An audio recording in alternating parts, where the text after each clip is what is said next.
Bienvenidos y saludos para todos y gracias por continuar estudiando las valiosas enseñanzas de la palabra de Dios, oyendo la voz del Espíritu y atesorando en nuestro entendimiento y corazón estas verdades, tan necesarias para llevar una vida de santidad y obediencia delante de aquel que nos ha salvado. Y para cualquiera que me escuche y que todavía no ha creído y confesado con su boca que solo en Jesús puede salvarse, por favor, solo considere esto por un momento. Si usted muriera hoy, pregúntese, ¿dónde pasaría su eternidad? Seguramente su respuesta está envuelta en una nube de incertidumbre, porque usted está prácticamente convencido que si el infierno existe, sin duda usted terminaría ahí. Y le pregunto, ¿y cómo concluye esto? Porque usted sabe que hasta aquí el Señor Jesucristo y sus ordenanzas nunca han sido algo prioritario en su vida. Claro que con seguridad usted ha oído hablar de él, ha visto películas que cuentan su historia, participa en rituales religiosos que mencionan su nombre y su obra en la cruz, pero todo eso son solo momentos pasajeros de un día por semana o de algún funeral o el resto de sus días usted lo dedica totalmente a los afanes de este mundo, como la mayoría o la gran cantidad de personas, y piensa que Dios puede esperar. Cuando ya usted sea viejo, entonces lo buscará. Pero le pregunto, ¿está seguro de que llegará a esa edad de vejez? ¿Que no morirá antes? Y su problema es que una vez que muera, y esto por base bíblica, sin creerle a Cristo, su destino final ya está señalado. Y nada ni nadie puede cambiarlo. Dice el Señor en Lucas 12:5, os mostraré a quién debéis temer. Temed a aquel, este es Dios, que después de matar tiene poder para arrojar a la gehenna, es decir, al infierno. Sí, os repito, temed a ese. Este pasaje se encuentra en la Nueva Biblia de Jerusalén, plenamente aprobada por el Vaticano. Y le pregunto, ¿qué hará usted? ¿Cree sabio esperar a llegar a la vejez? ¿O mejor se decide hoy y ahora? Por favor, hágalo hoy y ahora. Seguimos con la Filmina 73 y la urgencia de definir el caminar correcto delante de Dios en santidad y obediencia, como lo hicieron los creyentes de Filadelfia.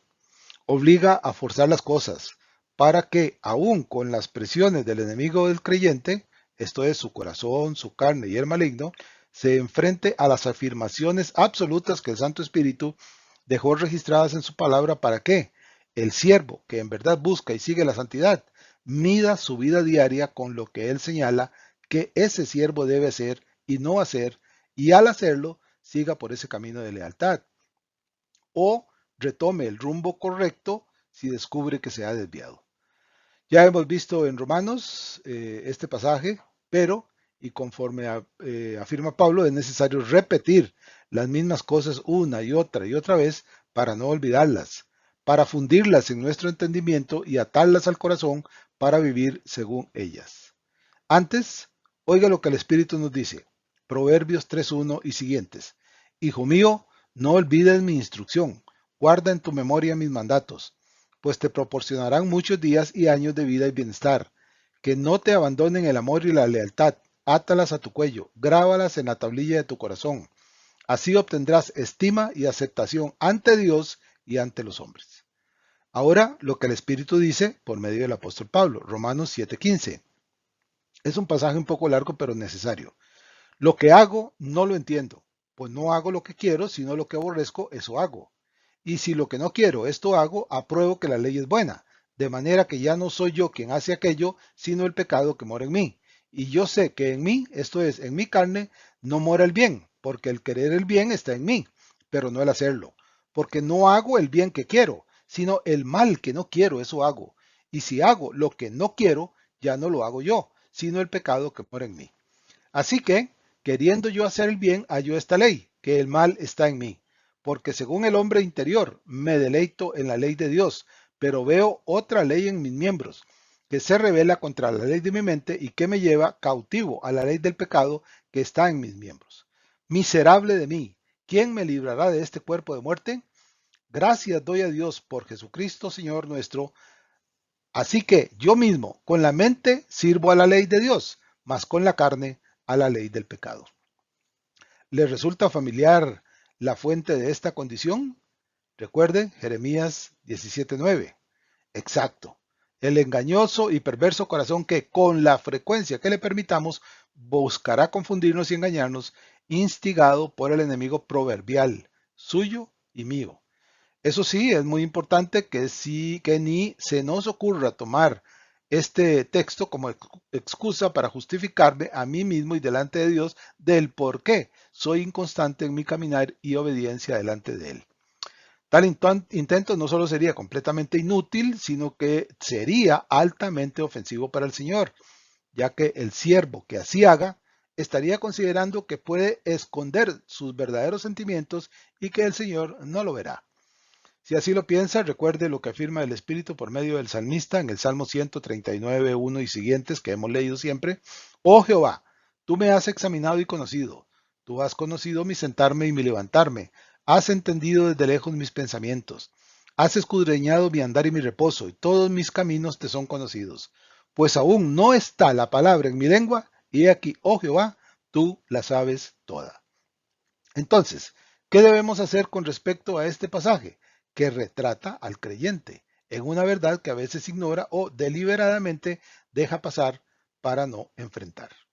Por razones obvias no podemos entrar en detalle a conocer cada versículo del pasaje, pero por favor solo léalo, deténgase en cada palabra, en cada frase, en cada verdad. Observe lo que Pablo dice que le pasaba y cómo lo enfrentaba y salía victorioso. Y entonces haga usted lo mismo. No tendría razones para creer que los siervos de Filadelfia ignoraban la existencia de esta carta a los romanos y que guiaban sus vidas según estas verdades. Esto es que, sabiendo que, como Pablo, estaban sujetos a pasiones que los querían llevar a cosas reprobadas por el Señor, como dice el apóstol, ellos se deleitaban en la palabra de Dios, sirviendo a Dios según tales verdades. Por eso fueron aprobados. Entonces, hagamos nosotros lo mismo, que, como ya vimos, no es una carga pesada, sino más bien ligera, y puede ser llevada cuando la voluntad de hacerlo predomina. Así que, como ya se dijo, todo se reduce a querer hacerlo o a dejar para mañana lo que debemos hacer hoy. ¿Cuál de los dos, me pregunto y le pregunto, estamos haciendo? Seguimos con la filmina número 74 en el apartado de recriminaciones, las que están totalmente ausentes de esta iglesia aprobada por su Señor, lo cual, y según se ha enfatizado a todo lo largo del estudio, hasta aquí, es el ejemplo que todo siervo del Señor debe imitar cada día de su vida. Porque no estamos aquí estudiando para aumentar solo conocimiento y memoria escritural, lo cual es importante, sino para retener y practicar lo que aprendemos, además de enseñar a otros estas verdades que ellos suelen ignorar y a las cuales no le prestan ninguna importancia y menos interés. Después de todo, las cosas del mundo son mejores y sobre todo están a la mano para vivirlas y disfrutarlas. Y como dice el dicho, es mejor pájaro en mano que 100 volando. Y las cosas del mundo, la gran mayoría de ellas, ciertamente están a la mano, mientras que las promesas de Dios para ellos vuelan muy alto en el cielo y son prácticamente inalcanzables. Y como el pasaje anterior, la cita de Pablo en Romanos puede crearnos confusión en su correcta interpretación, leamos la explicación que al respecto da MacArthur. Dice así: algunos interpretan esta crónica del conflicto interior de Pablo como una descripción de su vida antes de Cristo. Señalan que Pablo describe a esa persona como vendido al pecado, alguien en quien no mora el bien, y como un miserable que vive en un cuerpo de muerte. Estas descripciones parecen contradecir la manera en la que Pablo describe al creyente en los capítulos 6 del 1 al 23. Sin embargo, es correcto entender que Pablo habla aquí sobre un creyente. Se trata de una persona que desea obedecer la ley de Dios y aborrece su pecado. Es humilde y reconoce que nada bueno mora en su humanidad. Ve el pecado en sí mismo, pero sabe que no es todo lo que hay en su interior y sirve a Jesucristo con su mente. Pablo ya ha establecido que ninguna de estas actitudes caracterizan a los no salvos. Romanos 1 del 18 al 21.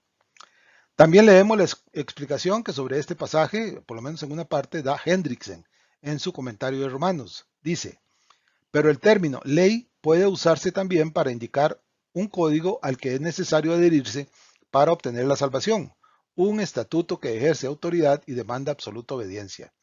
Es obvio que es en este sentido en que el apóstol usa aquí el término. Agréguese a esto que los líderes religiosos habían enterrado la ley original de Dios bajo una gran cantidad de tradiciones orales, regulaciones minuciosas y quisquillosas que se ocupaban de casi toda actividad humana y esfera de la vida diaria. Esta era la ley de la cual Cristo había dicho, habéis invalidado la palabra de Dios por vuestra tradición. Mateo 15:6. La persona descrita en Romanos 7, 14 al 25 odia el pecado, desea hacer lo bueno, en su ser interior se deleita en la ley de Dios, lamenta profundamente sus pecados y da gracias a Dios por su liberación.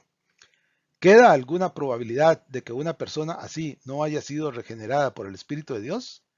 Contrástese todo esto con la descripción del no regenerado. Es claro que en Romanos 7, 14 al 25 el apóstol, según las palabras de Juan Calvino, describe cuán grande es la debilidad de los creyentes. Sin embargo, por ahora el creyente vive en un tiempo en que dos eras, la antigua y la nueva, se superponen. Hubo un tiempo en que Pablo fue exclusivamente un pecador. Habrá un tiempo en que él será exclusivamente un santo. Pero en este momento, mientras dicta esta carta, él es un pecador santo. Un santo, por cierto, pero todavía también un pecador. De allí procede la tensión, el conflicto interno. No creo necesario hacer comentarios marginales, ya que ambos comentarios son claros en un pasaje que es bastante difícil, pero ciertamente verdad en todo lo que afirma. Seguimos con la Filmina 75 y continuamos sumergidos en la importante verdad de que esta iglesia no haya recibido ninguna reprensión de su Señor. Debería mirar hacia adentro de mi ser y revisar cuáles son mis pensamientos con relación a este reconocimiento que el Señor le hace a la iglesia de Filadelfia. Bueno, yo diría que debe haber admiración, sobre todo porque la tendencia del hombre en general, de lo cual no está completamente exento el siervo fiel, es hacer en ocasiones cosas que su Señor desaprueba. Y esto ya lo vimos en la cita del capítulo 7 de Romanos. ¿Qué más? Bueno, tal vez una pregunta de ¿cómo lo hicieron? En una sociedad que los despreciaba y a mí me cuesta hacer lo mismo en una sociedad que ni siquiera me determina. Bueno, si llegamos a esta última conclusión, señala que estamos avanzando en la dirección correcta, porque si me cuestiono el por qué no tengo resultados parecidos a los filadelfinos, es que reconozco que no estoy creciendo y madurando. Y luego de 15, 20, 25 o 30 años o más de caminar con el Señor, ¿estos son los resultados? Bueno, probablemente cuando el Señor le manda a Filadelfia esta carta, los creyentes en ese momento ya eran la tercera y cuarta generación de los que recibieron el Evangelio de Salvación, unos 40 o 50 años antes. Significa que quienes recibieron ese mensaje y lo transmitieron a sus descendientes, lo hicieron con fidelidad, verdad y celo, enseñando la sana doctrina que habían recibido. Esto me ayuda a concluir que la fidelidad de estos siervos nace por el ejemplo recibido de sus padres y de sus abuelos y se transmitía a sus propios hijos y nietos, tal y como debemos hacerlo nosotros, a nuestros hijos y a nuestros nietos. A sus siervos filadelfinos el Señor no les recrimina nada, eso ya quedó establecido, porque a lo largo de sus generaciones la sana doctrina, la obediencia y la lealtad de todos ellos fue heredada a sus descendientes. Por tanto, es un ejemplo muy digno de seguir por parte de cada uno de nosotros. El pasaje de Romanos 7 expone una situación complementaria que debe ser aplicada en mi vida en el marco de entendimiento que ya fue explicado por MacArthur y Hendrickson.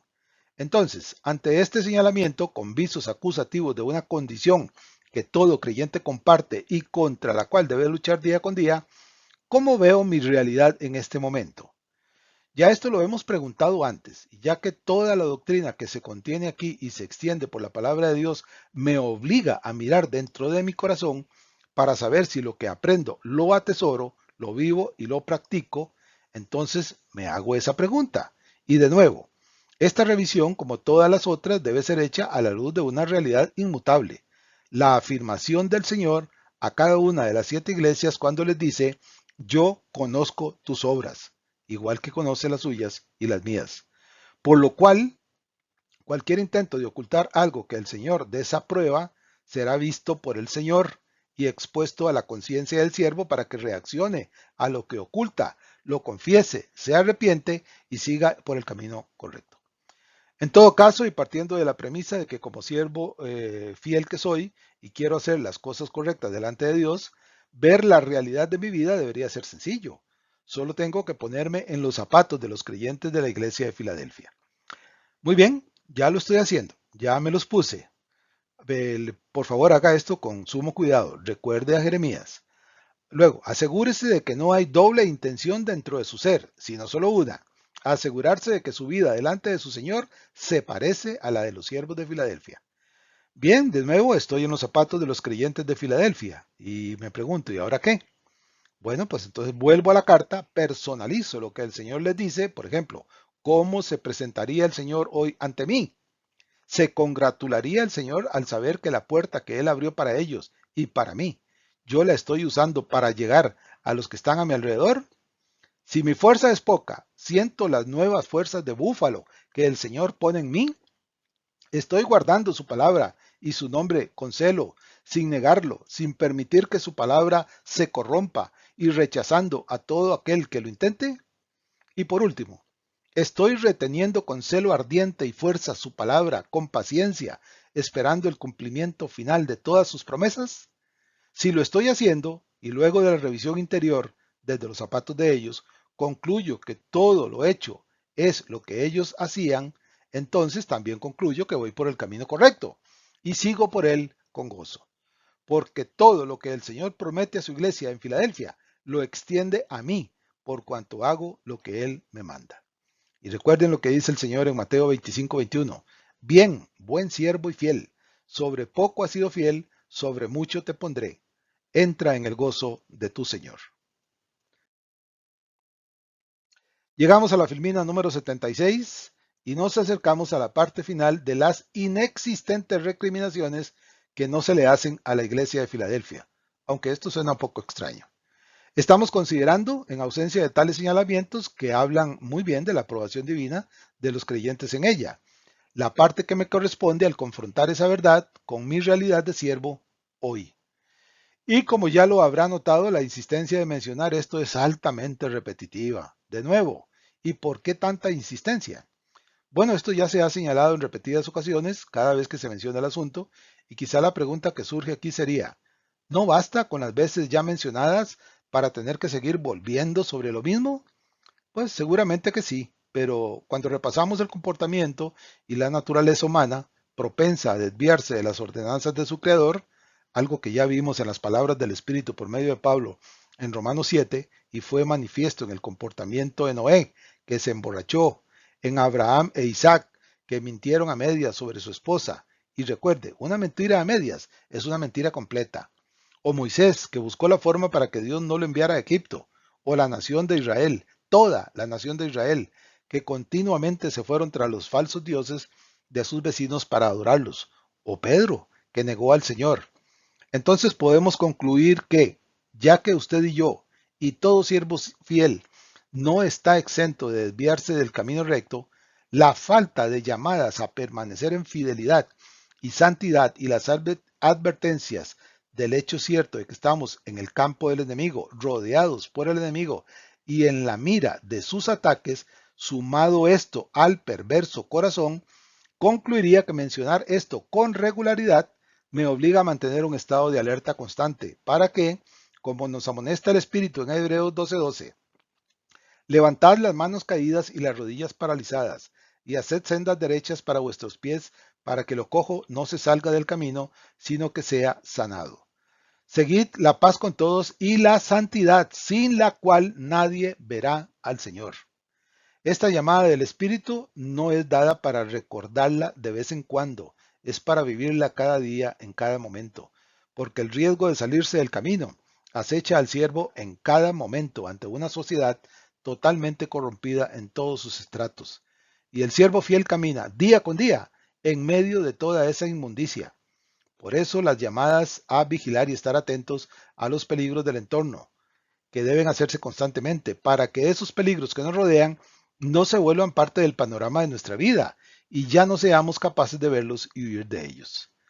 Y la forma indicada para identificar ese peligro y evitarlo es revisando mis caminos delante de Dios e identificar constantemente la realidad de mi vida ante mi Señor.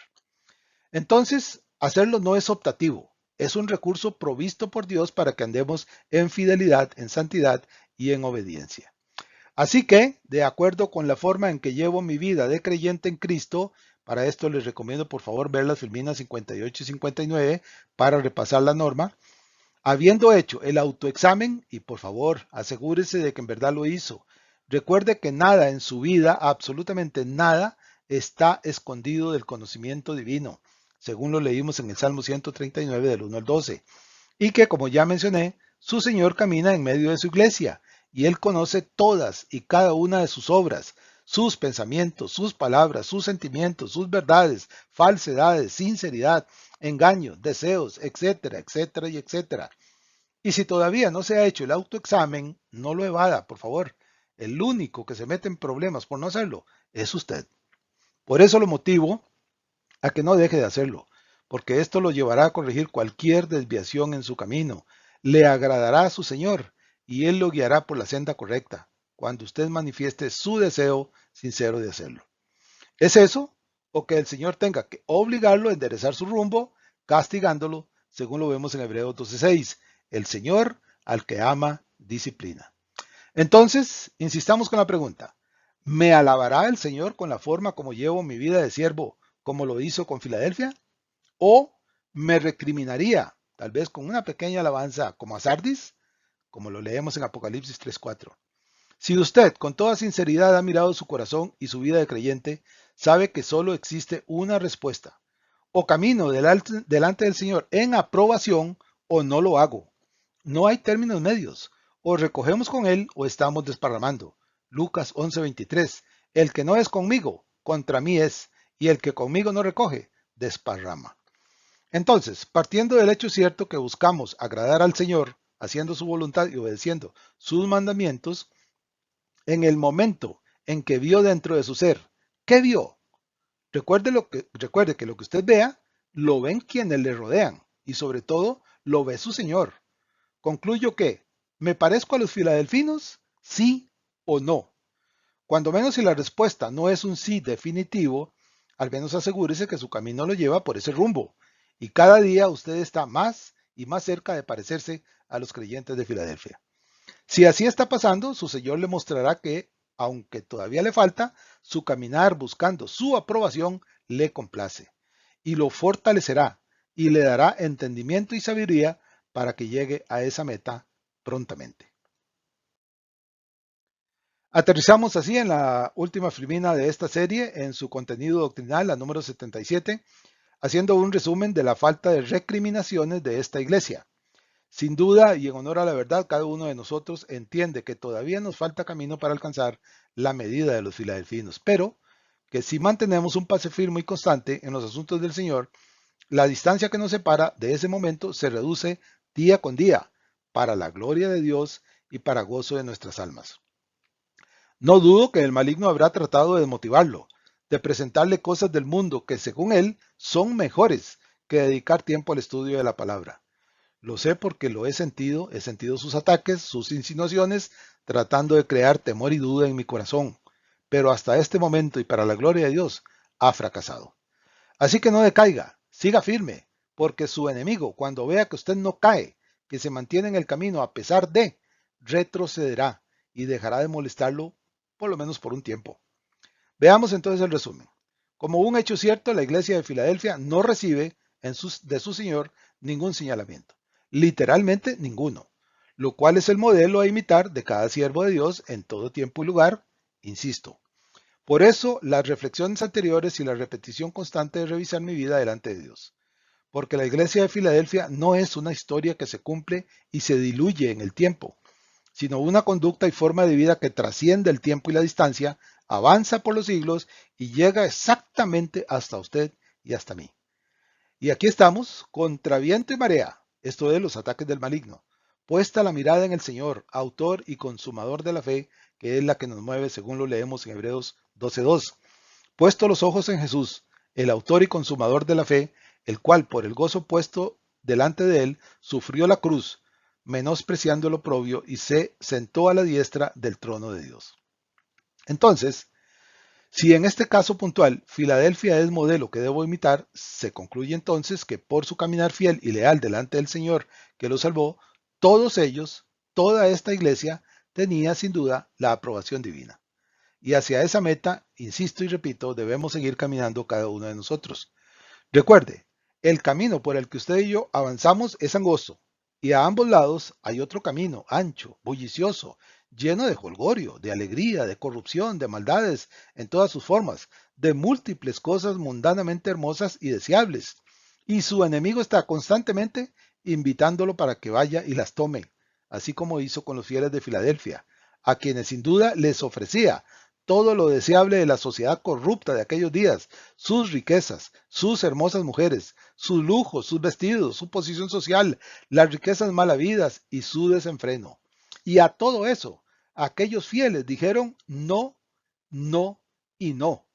Siendo redundante, el cómo lo hicieron tiene su respuesta, sólida y contundente en un principio de conducta y acción de aquellos creyentes que los llevó a una aplastante victoria sobre sus perseguidores.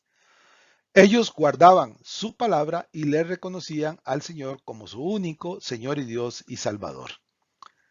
Para este momento creo que ya tenemos bastante claro que el acto de guardar la palabra de Dios es más, mucho más que tenerla en la memoria y poder citarla en cualquier momento. Esto en sí mismo vale de muy poco y en la mayoría de los casos no sirve para nada porque tales gentes no viven lo que conocen. Exactamente como lo dijo el Señor a los judíos acerca de los escribas y fariseos que eran los maestros de la ley. Leemos en Mateo 23:2 y siguientes. En la cátedra de Moisés se sientan los escribas y los fariseos. Así que todo lo que os digan que guardéis, guardadlo y hacedlo, pero no hagáis conforme a sus obras, porque dicen y no hacen. Aquel que solo tiene la palabra de Dios en su memoria tiene conocimiento, pero si ese conocimiento no desciende al corazón para vivirlo, además de conocerlo, sigue tan vacío como aquel que no sabe absolutamente nada. Así que, por favor, asegurémonos que guardamos la palabra de Dios en nuestra memoria para enseñar a otros lo que ella le dice al que camina en oscuridad de cómo salir de las tinieblas y hacer también nosotros conforme ella nos manda. Para decirlo al siervo que busca, para decirle, perdón, al siervo que busca ser fiel, cuáles son las ordenanzas de su Señor que le salvó que debe cumplir día con día. Pero, por encima de todo, cerciorémonos de que esa palabra también anida en el corazón suyo y en el mío para vivir en todo momento según ella. Es ahí donde la palabra produce los cambios en el ser del hombre, es ahí de donde salen los actos y pensamientos correctos según lo ordena el Señor. Y es en el corazón donde se crea el marco de obediencia y lealtad y constancia en la vida del siervo. Así, exactamente como lo hicieron los siervos de Filadelfia.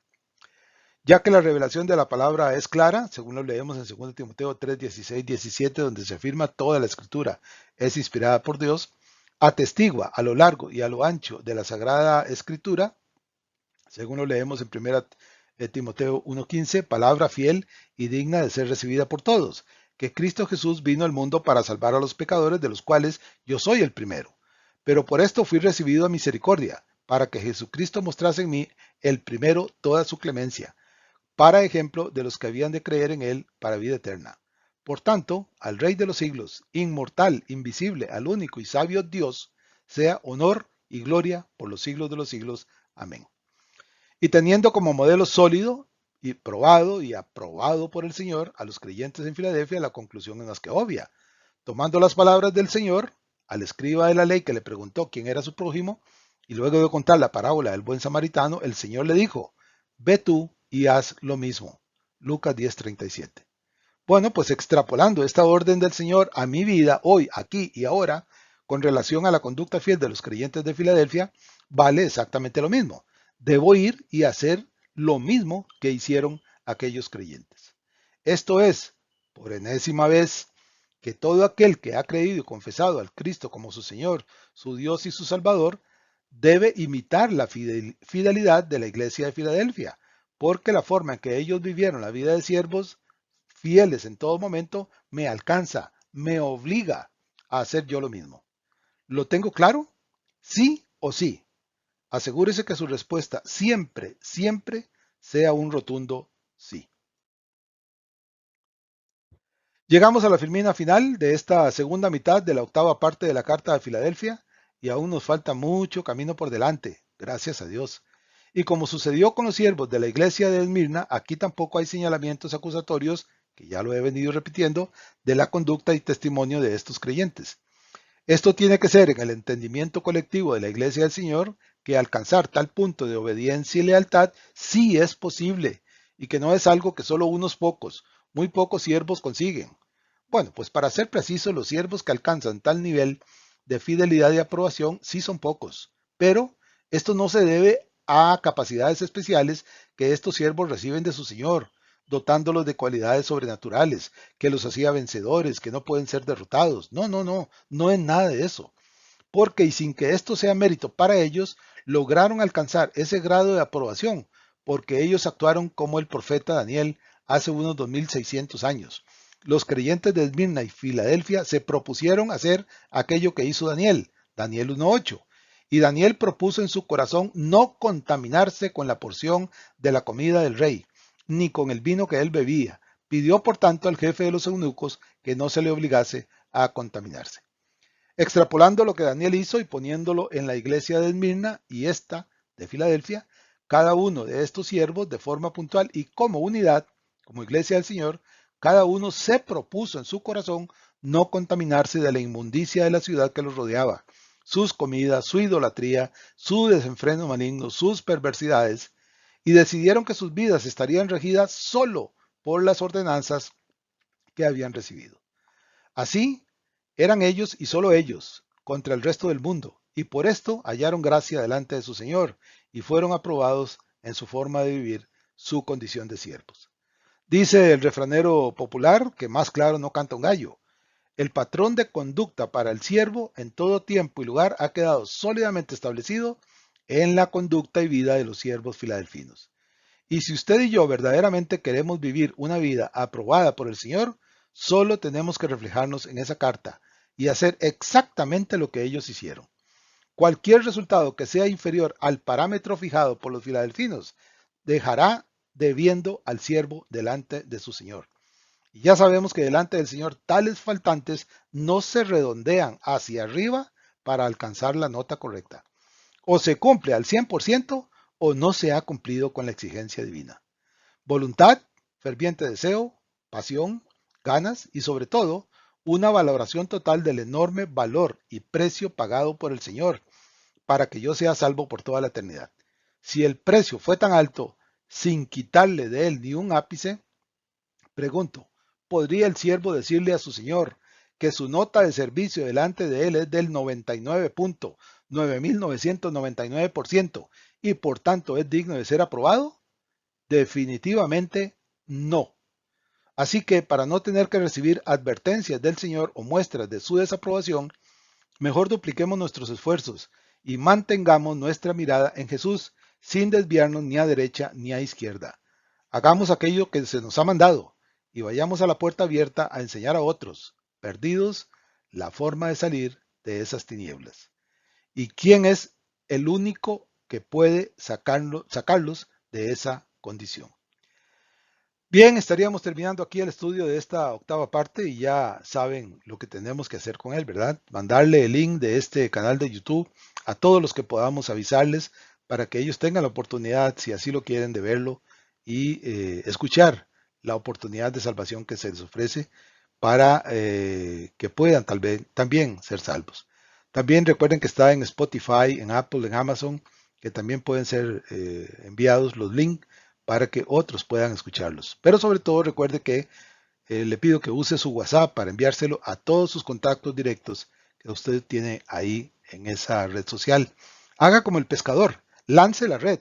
Algunos de ellos serán alcanzados por ella y la semilla que se contiene en ella entrará en sus corazones y la luz de Dios los alcanzará, los alumbrará y podrán encontrar la puerta, la única puerta que puede llevarlos justos y santificados a la presencia de Dios por toda la eternidad. Esto es, al Señor Jesucristo.